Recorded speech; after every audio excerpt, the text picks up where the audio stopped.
for me, it took, for me to realize that, it took quite a bit of time.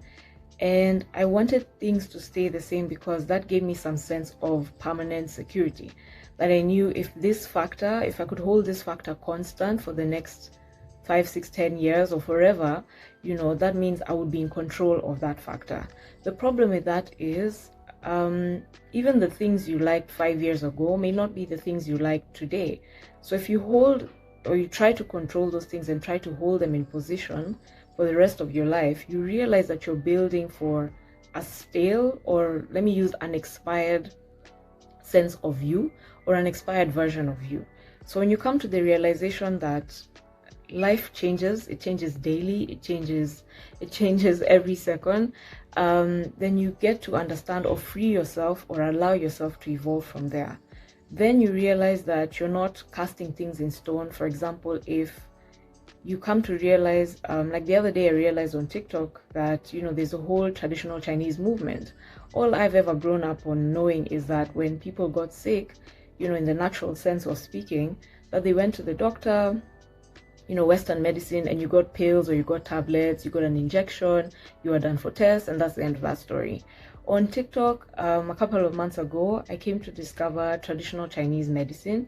And one of the things that was being recommended for girls, for example, was to have warm water in the morning, and that like flushes out your system, it wakes up your system and things like that.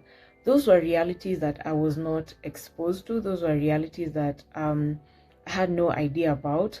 But the fact that I've put myself mentally in a position where I'm willing to change, if my go-to before was, which this was true, was at a certain time of the month, I just resolved to using certain tablets, painkillers, and that was the end of that story. That was the only fix. And for several years, I'd actually fixed my mind that that was the case. There was no other solution, end of.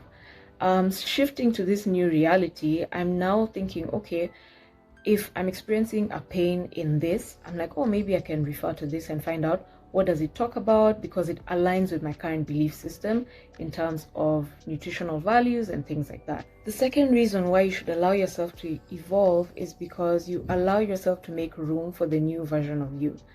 Like I said, with regards to my health, there's a version of me that thought that in terms of resolving bodily pain, I was fixed to using only this kind of painkillers, and if I didn't use them, then I wouldn't have the results that I wanted. The problem with that is I had wired my mind or wired my brain to think that if I don't do this action, which was taking that pill, then I wouldn't get this result, and that was the end of that. Making room for the new you allows you to say goodbye to your old self, allows you to release your old self or release the old version of you and welcome that new version of you that fits better into that new life that you're building.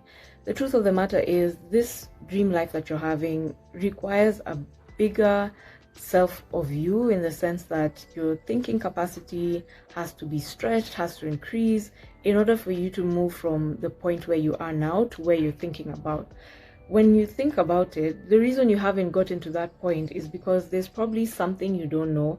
There's a capacity you haven't built on or worked on that's going to lead you to that version of you that you want.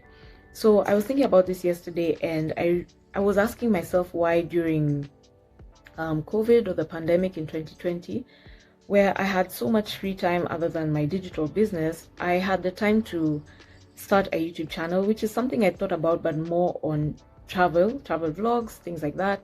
So I asked myself yesterday, why, with what I know now, why hadn't I started the YouTube channel back then? That was 5-6 years ago. So that means my channel would have had some, length and depth and breadth, and I would have grown to X number of subscribers, blah, blah, blah. The more I thought about it, the more I realized I'm not the same person I was those 5-6 years ago. I look back and I realized I didn't have the capacity to sit down and learn what I'm learning right now. The fact that I've opened up my mind to learning certain things about YouTube and things like that, the rate of learning is also faster. Like, there's something I was going through this morning in terms of what I want for my channel, the channel style, and the style of the channel that I want, and things like that, the way I'm communicating, what I want to communicate, how I want to communicate. I have the capacity for that now. So I had to, have a moment where I, for lack of a better word, forgave myself for the person I was back then, because I wasn't pushing myself to learn certain things in this capacity. My last point about why you should allow yourself to evolve is dropping the dead weight. And I'll start off with what's easy, so to speak. There's people around you who you've carried along in your life, but they might not fit where you're going. They might not fit who you need to become. So dropping the dead weight is assessing who is maybe that family member you might need to move away from. Some family members are toxic, and that would require you, cutting them off. And by cutting off, I don't mean like, going off on this rampage. Like, remember that whole era for new me entering 2017, goodbye friends, goodbye family. The thing is, there's a version of you who can't hang around certain people anymore. That's not to belittle those people. It just means that maybe the version of who they are at that particular point in time does not work for who you are now, or even where you're going to. So sometimes that process is natural. Sometimes the process has to be deliberately done. In terms of friends, which I think is a really big thing, not every friend you have now, not every friend you have now is a friend who's going to be beneficial for where you're going. By beneficial, I mean there's people who you meet who, you bounce off each other, you bounce off ideas off each other, you help each other, you support each other, you pray for each other, whatever the case may be. So sometimes you find maybe you're surrounding yourself with people who are thinking, or you get the vibe, right? Intuition and all that. You get to realize that they're not happy for your progress. Maybe they were okay with the old version of you who was barely making it, struggling, never had a job, and then you got that dream job and it's like they don't relate with you the same, they treat you differently, and it's easy to write off vibes, it's easy to write off feeling different about them when you get to that newer version of you. But then if you sit down and actually think about it and analyze and just assess, is this person really happy for me? Are they happy with where I'm going? Are they supporting me? Or are we just zero grazing in this space where now that I'm growing, they're treating me differently? So friends, there are friends who become dead weight that you're actually going to have to drop off at this bus stop in your life, right? And the last one is, on this particular point, is you. As I've been talking about throughout this entire video, allowing yourself to evolve, there's you allowing yourself to drop the dead weight of you. And there's behaviors I had 5-6 years ago that I had to drop.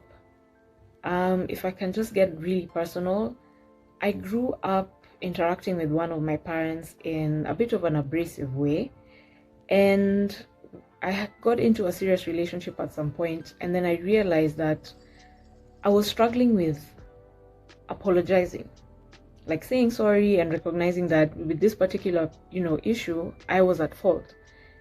And that's not normal, right? In any functional relationship, sometimes conflict may arise and you realize that one or the other party has made a mistake or did something wrong. It's natural to come and say, I recognize that I did this wrong and I apologize for that.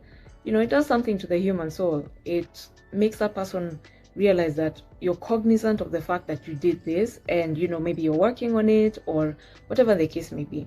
So for me personally, that was something that I realized I was not able to do because of the interactions I had back home, and it's something I had to work on.